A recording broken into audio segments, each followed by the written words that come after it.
Mais um Fale Mais Sobre Isso, mais um programa para discutirmos tudo que tem a ver com o ser humano. Com o ser humano e com especialmente a questão da saúde mental. E por falarmos em saúde mental, hoje falaremos sobre um assunto muito importante, qual seja, palmada, violência, não educa. E quem vai falar conosco sobre esse tema é o psicólogo clínico Pablo Martins, que está aqui para nos ajudar e ajudar você também a pensar sobre isso, né? Pablo, muito obrigado por ter vindo e eu já vou colocar um abacaxi na sua mão. Para mim, palmada não educa. Qual que é a sua opinião? Bom, palmada não educa. Palmada é um recurso de violência utilizado ainda pela maioria dos pais. E esse é um tema, é muito bom você ter trazido esse tema para o programa, Leonardo, porque as psicopatologias, as doenças mentais, elas estão intimamente envolvidas, né? No futuro, na vida adulta, as pessoas acabam tendo alguns problemas que recorrem aos consultórios psicológicos, psiquiátricos, em decorrência de como foram criadas. Não é a única variável, mas essa é uma variável extremamente importante. Em uma outra oportunidade, você me convidou para outro programa, nós falamos dos elogios e como isso também era extremamente importante na prevenção de doenças mentais. E agora, por outro lado, vamos falar das punições e em especial as punições físicas, né? Porque a palmada é um tipo de punição, a punição educa. Existem maneiras e as crianças precisam aprender limites. O que nós estamos discutindo é a punição física, né? Neste caso. Claro que existem punições psicológicas também completamente desaconselhadas, mas a punição física ela é inquestionavelmente destrutiva. Pior ainda quando ela vem colorida, né, pela violência, né? Quando ela vem recheada de conteúdos de violência. Mas eu acho legal a primeira coisa que você falou, a relação entre o processo hoje, na infância, né, o fenômeno da palmada ou da violência, e o que isso vai desenvolver de consequências depois na vida adulta. Então, falar sobre isso hoje é falar sobre o adulto, o futuro adulto, né? Sim, existem algumas pesquisas muito interessantes já mostrando que a criança que sofre estresse na infância, né, a pessoa que sofre estresse na infância, estresse bastante significativo, entre eles a violência física vinda da palmada, da cintada, não da palmada, mas se bate em crianças com desde chinelo, a mão até pedaço de pau, enfim. Isso é um tipo de estresse, né, que a criança pode, né, ser submetida na infância. Então, existem pesquisas mostrando a influência disso em quadros clínicos bastante graves, por exemplo, depressão, transtorno bipolar, né? Então, sem dúvida nenhuma, é um recurso que ele precisa ser evitado. Ainda a maioria dos pais utilizam, isso que é bastante interessante. Objeto de pesquisa, né, Pablo? Isso, né? Não é que a gente está chutando. Não, isso é pesquisa mostrando como que o estresse precoce, né, ele acaba favorecendo o aparecimento de psicopatologias na vida adulta. Agora, outra questão importante é que várias pesquisas também foram feitas avaliando se as palmadas realmente modificam o comportamento. E os resultados são interessantes, porque num primeiro momento as pessoas acreditam, num olhar descuidado, que modifica. Porque vamos pensar o seguinte, a criança está lá fazendo uma coisa que o pai não gosta ou que a mãe não gosta. Se ela chega muito maior do que a criança, grita com a criança, bate na criança, a coloca de castigo, por um determinado tempo ela vai parar de fazer o que o pai pediu, né? Nisso o pai conclui que a palmada é um recurso a ser utilizado, né? Quando o pai bate na criança e no momento ainda que curto o comportamento é extinto, ou ele pelo menos para de acontecer, é isso que dá a visão para o pai de que a palmada é um recurso a ser utilizado e que ele é eficaz. Porque ele diz assim, eu falei várias vezes, ele não parou. Eu chamei a atenção e ele continuou fazendo. Ele só para quando eu bato, né? Então esse é um mito.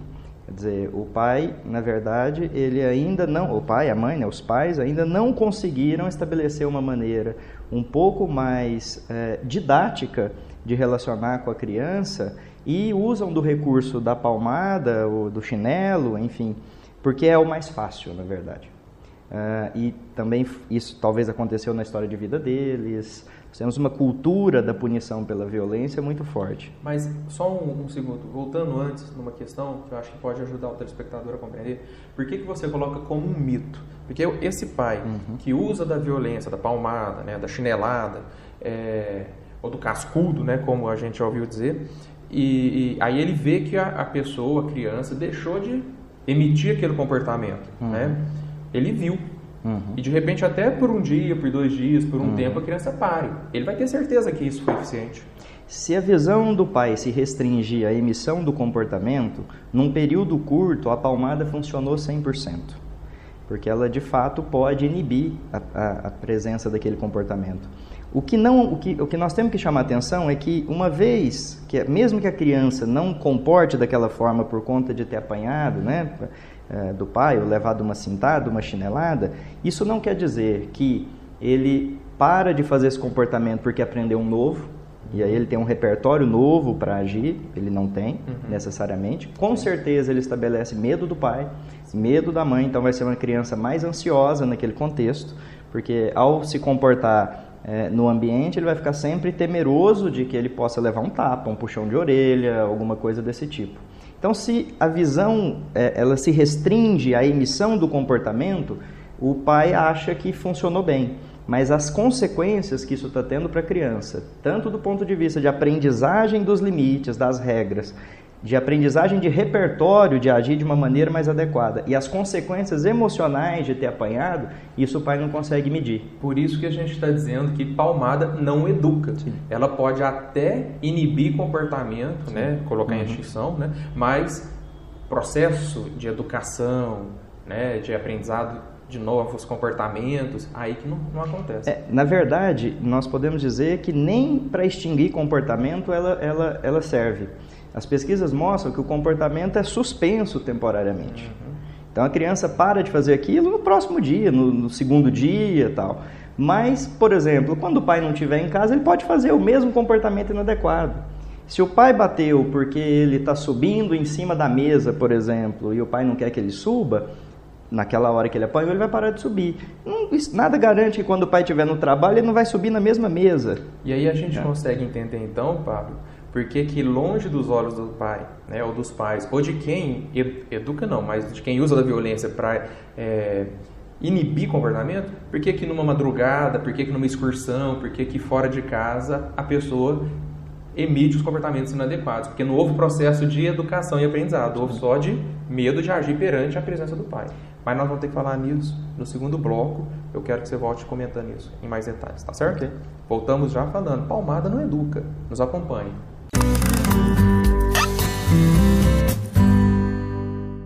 De volta agora e discutindo a seguinte temática. Palmada não educa.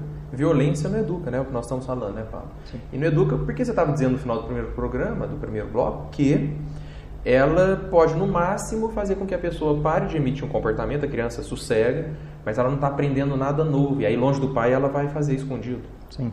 É exatamente isso. Quer dizer, a punição, quando ela é exagerada, e aí não precisa ser só palmada, pode ser um grito, uma ofensa à criança, ela acaba tendo esse valor de, aparentemente, ter funcionado. Né? Porque a criança para de emitir, muitas vezes por medo. A criança, quando ela para de emitir um comportamento porque foi agredida fisicamente, e o termo é esse mesmo, é agredida fisicamente, não é falar, não, mas é só é uma agressão física, não é? Então a criança para de fazer. Então, o pai fica com a sensação de que a criança aprendeu. Não, ela aprendeu a não emitir o comportamento diante do pai. É isso que ela aprendeu. Então, diante do pai e da ameaça de apanhar de novo, ele aprendeu que ali ele não deve fazer aquilo. Mas ele pode fazer em qualquer outro lugar e mais, ele pode até emitir um comportamento ainda pior, mais perigoso, um comportamento que seja ainda mais prejudicial, tanto para a criança ou para quem está perto dela. Então, é muito importante que a criança aprenda a importância de se comportar de maneira mais adequada em determinados contextos, observando as consequências, principalmente positivas, de se comportar de maneira mais adequada. Essa coisa que eu estou dizendo, que nós temos uma cultura da violência muito forte, é que, se você olhar a sociedade de uma forma geral, as pessoas inibem comportamento, seja nas escolas, nas organizações, às vezes nas igrejas, em todos os lugares, pela ameaça. Então as pessoas respeitam as leis de trânsito. Você não anda a 120 por hora numa rua do centro, Não é simplesmente porque você tem medo de atropelar as pessoas, você sabe que é incompatível conviver numa cidade onde se anda numa velocidade dessa na rua. Você pode atropelar alguém, você pode causar um acidente, pode... Não, você não anda nessa velocidade porque você pode ser multado. A câmera pode te filmar, podem fotografar a sua placa, pode chegar a multa na tua casa. Quer dizer, esse é um dos efeitos de, desde criança, a gente ser educado na base da punição, só punição. Então a gente fica sob controle de possibilidade de ser punido e não adquire uma maneira de olhar para as pessoas, de olhar para a sociedade, de olhar para o mundo, querendo se comportar de uma maneira que beneficie a todo mundo, beneficie a todos. E eu acho interessante mostrar o potencial dessa discussão, porque se nós vivemos numa sociedade de cultura autoritária e que usa da violência, da punição, da ameaça como forma de controlar o comportamento, isso desde os pais, e a gente está falando disso porque recentemente saiu uma pesquisa dizendo que 75% dos pais recorrem à palmada quando perdem o controle ou não sabem mais o que fazer com a criança, não é isso? Isso, a gente acha até que esse número é ainda maior, porque a pesquisa identificou que 75% admite que bate. Né? Então pode ser que alguns aí ainda nem admitiram que batem. E o que é mais assustador, a faixa de idade que mais se apanha, as crianças mais apanham, é dos 2 aos 4 anos. Né? Tem outro dado, os pais que ficam menos tempo com a criança, então trabalham, ficam fora, são os que mais batem. Sim, e aí dá pra gente puxar algumas ilações, dá para fazer algumas ilações, pensar em algumas explicações para isso, né? O fato de ficar menos tempo acaba significando o fato de desenvolver menos intimidade, menos vínculos, né? Menos condição de participar do mundo da criança. E aí, numa situação de perda de controle, faz uso da palmada. Do ponto de vista de ensinar comportamentos, tem tudo isso que você falou, de mais intimidade, mais vínculo. E, nesse caso específico, menos tempo de ensinar coisas. Não é o pai, quando ele fica muito fora de casa, que está ensinando a maioria das coisas para a criança. Ele está aprendendo na escolinha, ou na babá, ou com quem fica com ele. Né? Então não é o pai. Então o pai chega às vezes cansado, nervoso, não tem talvez um repertório também, porque o pai precisa ter o repertório de lidar com a criança. O pai, nenhum de nós nasceu sabendo nada, assim como a criança. Todos os adultos foram um dia criança, então não aprenderam um repertório ainda. Muitos, né? Outros têm, mas muitos não aprenderam o repertório de lidar com a criança de uma maneira melhor e aí batem na criança. Né? 75%, olha que número assustador, admite bater. Né? E a cultura da violência é tão forte que é natural que as pessoas que apanharam reconheçam a importância de ter apanhado e defendam a ideia de que apanhar palmada, um tapinho ou outro não faz mal. Só que aí, Pablo, eu queria fazer um complemento, dentro dessa, e aí eu viro um sistema de retroalimentação, isso igual você acabou de falar, né? A pessoa é vítima da violência, apanha, a cultura da violência ensina ela de que apanhar foi importante, né? Que apanhar foi importante, ela defende esse comportamento e passa para frente. E esse passar para frente, ele extrapola o ambiente do núcleo familiar, porque aí são pessoas que vão crescer sob o controle do medo, da violência, da ameaça, e não tem coragem de tomar atitudes diferentes, ou reprimem sua criatividade, ou não tem coragem de questionar serviços, sistemas, contextos, né, paradigmas, não tem coragem de questionar um governo que seja, porque tem medo da repressão que vem, não é? Não tem esses possíveis desdobramentos? Sem dúvida, você vai criar crianças um pouco mais ansiosas, ou muito mais ansiosas do que outras, e com uma série de medos, esses sociais que você está dizendo, mas medos de relacionamentos mesmo, porque veja, se dentro de casa a coisa já não era tão boa, com os de fora eu fico ainda com mais medo de que isso possa ser prejudicial. Né? E eu acho importante a gente frisar também, o Leonardo, que a palmada, se você não se convencer, se o telespectador não se convencer de que ela não é completamente descartável e deva ser descartável, que ele entenda pelo menos que ela é dispensável. Né? As pessoas acreditam que se você não chegar uma hora que bata na criança, essa criança não vai ser educada.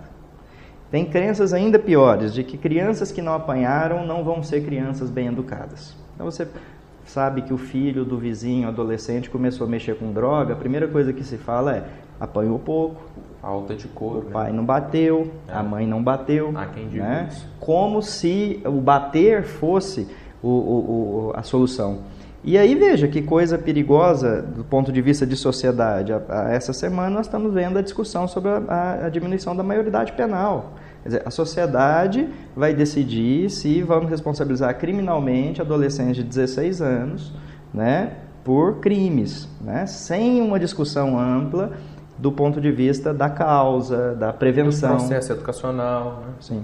Então, como isso é muito mais importante do que a gente pensa, tanto no desenvolvimento de psicopatologias, quanto em uma cultura onde a violência é vista com naturalidade, com normalidade. E aí se bate na mulher, se bate no homossexual, se bate nas crianças, se bate... Enfim, no idoso. Se bate no idoso, no que pensa diferente de você. No que pensa diferente, né? Você xinga, você grita, né? Quer dizer, de onde vem isso? De aprendizagem. Ninguém nasceu, né, com o gene de bater em filho. Aí, no próximo bloco, Pablo, eu quero que você explore bastante a alternativa, né? Porque você disse, se não, entenda pelo menos que é dispensável, né? Porque existem recursos e alternativas. É sobre isso que nós vamos falar no próximo bloco, ok?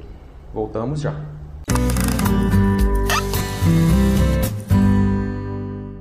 Voltamos para concluir a discussão sobre a seguinte ideia. Palmada não educa.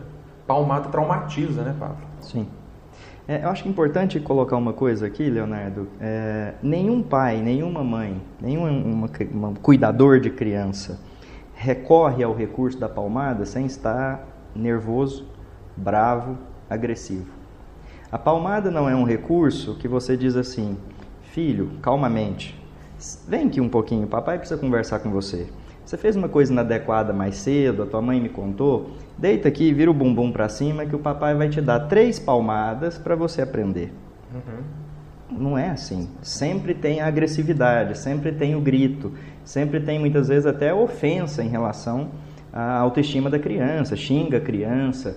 Então isso causa danos emocionais muito importantes, quer dizer, a criança, primeiro na autoestima, depois na ansiedade, né? E algumas pesquisas mostrando que isso influencia até no desenvolvimento de depressão. Então, crianças que foram, adultos que foram muito maltratados fisicamente também têm possibilidade de ter depressão. E naquela faixa etária que você colocou, né, de 2 a 4 anos, em que ela não tem condições de absorver o significado disso. Sim. É como se de repente um carro passasse por cima dela, porque o pai fala assim, não, foi só um tapinha, né? O cuidador fala, foi só... Mas isso é a perspectiva do adulto, que já tem uma estrutura, né, de absorção dos impactos. Agora imagina, com 2 a 4 anos, 5, 6, não absorve e não digere. Eu dou um outro exemplo que é sobre quem tem, por exemplo, animaizinhos de estimação em casa.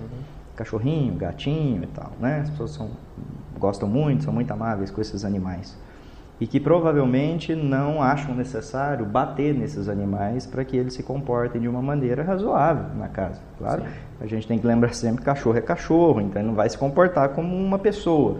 Mas se você tem um cachorrinho bonitinho, peludinho, um gatinho, as pessoas não batem nos animais de estimação, não dão chineladas nesses animais. As pessoas saudáveis, né?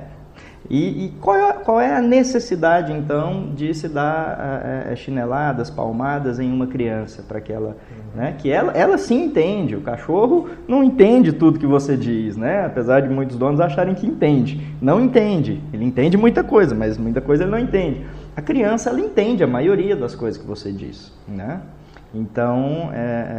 Existem alternativas. Existem alternativas, eu acho que... A principal é os pais se lembrarem que criança é criança, que pensa como criança, que raciocina como criança, que sente como criança. Essa é uma coisa que parece óbvia, mas a maioria de nós esquecemos quando estamos lidando com criança. A maioria dos adultos lidam com criança como se fossem adultos pequenos. Mas meu filho, como que você fez isso? Né? Você não pensa, só que ele pensa como criança, ele não tem recursos para entender a realidade, para processar emoções e informações como um adulto. Ele não tem condição de fazer isso. Então você tem que se adaptar a ter demandas com a criança razoáveis, de acordo com a idade. E tem uma coisa que às vezes é muito contraditório, o histórico de relacionamento desse pai cuidador com a criança, e que em função desse histórico, muito provavelmente a criança está se comportando adequadamente a esse histórico, né, de relacionamento com o pai. Aí às vezes chega uma situação em que contraditoriamente o pai exige um comportamento que nunca ensinou a ter, aí vira um caos na cabecinha da criança. Uma dificuldade que a gente tem é que o pai muitas vezes chega, né, o pai, a mãe, os pais chegam sem repertório de conduzir a educação de uma maneira que não se precise bater, que se privilegie os elogios aos xingamentos, né? O xingamento não tem que ter nunca, mas se escapar um ou outro, que os elogios sejam em maior número, que se converse com a criança de como uma criança, né? Lembrando que ela é uma criança, né? Acho que é extremamente importante, a gente esquece disso, né? Então, colocar regras claras para a criança, né? Verificar se ela entendeu, elogiar a criança quando ela cumprir aquela indicação, né? Não é agir com a criança como se os comportamentos adequados dela, já que ela é um ser humano e pensa, não é mais que obrigação dela. Não, ela está aprendendo todos os comportamentos. Então, quando ela se comporta de uma maneira adequada, o pai precisa sinalizar. Muito bem, o papai ficou feliz, a mamãe ficou muito feliz de você ter feito isso, você está aprendendo a levar o teu prato até a pia, respeitar o irmãozinho, não bater nele, para tomar o carrinho, conversar, o papai está muito feliz com você, né? Então, como a cultura de punição é muito mais ampla, as punições, todo mundo já veio com um repertório extenso, né? De bater, de xingar, né? Agredir, mas o contrário não, nós não aprendemos um repertório de sinalizar para a criança que ela está se comportando também de maneira adequada e que é daquela maneira que você espera, né? E outra coisa, não esquecer que a criança não vai fazer certinho de primeira. Ela está aprendendo, nenhum de nós. Que adulto que aprendeu a dirigir no primeiro dia. Sim. Né? Que adulto que aprendeu a nadar no primeiro dia, ou quando era criança, quando era adolescente. Quer dizer, comportamento se aprende e é aperfeiçoado. E isso depende de como os pais conduzem isso de uma maneira, né? Agora, bater parece mais fácil, porque eu não preciso dialogar, eu não preciso, né, ter paciência com a criança, eu não preciso negociar, eu não preciso, pai, me submeter muitas vezes à necessidade da criança, que eu tenho que me submeter muitas vezes à necessidade da criança, por cansaço, por falta de tempo, uma série de motivos. Então, a palmada, ela precisa realmente ser extinta, ela sim precisa ser extinta do planejamento de educação de uma criança. A médio e longo prazo, repercutindo na própria extinção da violência, da agressividade, do autoritarismo, no contexto de todas as nossas relações sociais. Sem dúvida nenhuma. Essas pessoas adultas hoje que se utilizam da violência em todos os contextos sociais, aprenderam isso em algum lugar, né? E poderiam ter aprendido um outro comportamento. As pessoas precisam ter noção disso uma vez por todas. Os comportamentos inadequados que nós estamos vendo na sociedade, eles foram aprendidos. E eles poderiam ter sido outros. Nós poderíamos ter ensinado outros. Então, o pai e a mãe precisam ter consciência e refletir. O que eu estou ensinando para os meus filhos? Que tipo de cidadão, de ser humano eu estou criando aqui dentro dessa casa? Né? Vai respeitar o outro? Vai bater? Não vai bater? Quer dizer, o pai precisa, e as escolas, todo mundo precisa ter consciência disso. E uma coisa que eu acho muito importante, o tempo é só de comentar mesmo, que em sendo pai, ou vindo a ser pai, vindo a ser mãe, né, um educador, um cuidador, se a pessoa achar que não tem condições, que avalie, né, e que talvez procure ajuda, orientação. Nós, psicólogos, trabalhamos com isso também. E por falar nisso, se a pessoa quiser te encontrar, o seu telefone, seu endereço, contato. Vou deixar o telefone lá da clínica, onde eu atendo, é 3234-7130, né? Acho que basta. Sim, da Clínica Integrar, o Pablo está aqui para nos ajudar, né, a pensar sobre essas questões. Eu te agradeço, Pablo, eu acho que foi um programa maravilhoso e sinta-se convidado a sempre voltar para cumprir com esse papel social, inclusive. Muito obrigado. Eu que agradeço. Agradeço também a sua audiência e se você gostou do conteúdo do programa, entre no site do canal da gente, canaldagente.com.br e compartilhe. Sempre alguém pode assistir e também aprender algo, né? E esse é o papel do Fale Mais Sobre Isso. Muito obrigado e até a próxima semana em mais um programa.